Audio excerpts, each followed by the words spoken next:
गारगोटी येथील मुक्तांगण शाळेच्या कार्यालयात भुदरगड तालुक्यातील सर्व इंग्रजी माध्यम शाळांच्या संस्थाचालकांची बैठक उत्साहात पार पडली।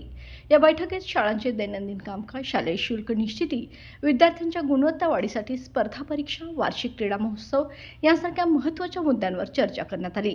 या बैठकीस भुदरगड तालुका संघटनेचे अध्यक्ष व रांगणा पब्लिक स्कूलचे संस्थापक प्रकाश डेळेकर यांच्या अध्यक्षतेखाली माजी सभापती कीर्ती देसाई, पीएसआय राजेंद्र गुरव तसेच विविध शाळांचे प्रतिनिधी उपस्थित होते।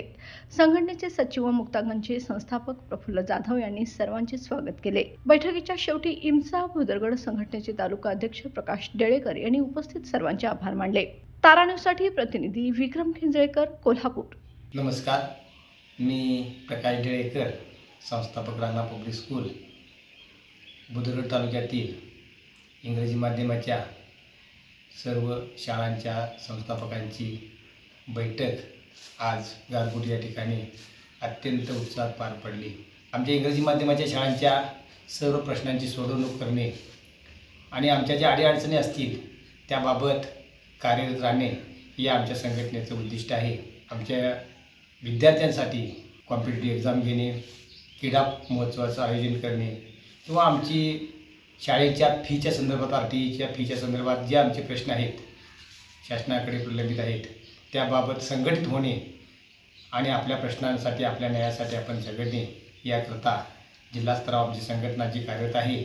भविष्यात यावर्षीपासूनच आम्ही इयत्ता पहिली भुदरगड पॅटर्नची कॉम्पिटिटिव्ह एक्झाम घेण्याचं या ठिकाणी नियोजित केलं आहे। त्याचबरोबर क्रीडा महोत्सवसुद्धा आमच्या इंग्रजी माध्यमाच्या शाळांच्या मुलांसाठी घेण्याचं आयोजन केलं आहे।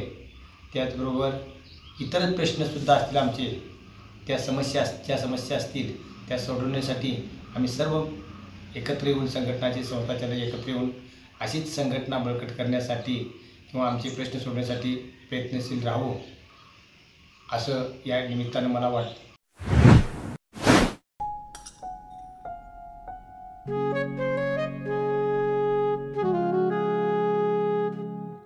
बाबा, आज येताना बासुंदी घेऊन या ना।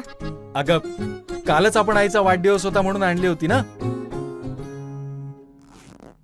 ऐकलं, गोकुळची बासुंदी पुन्हा खावीशी वाटतेय।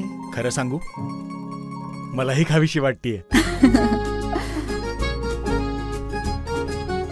पुन्हा पुन्हा खावीशी वाटणारी गोकुळ बासुंदी।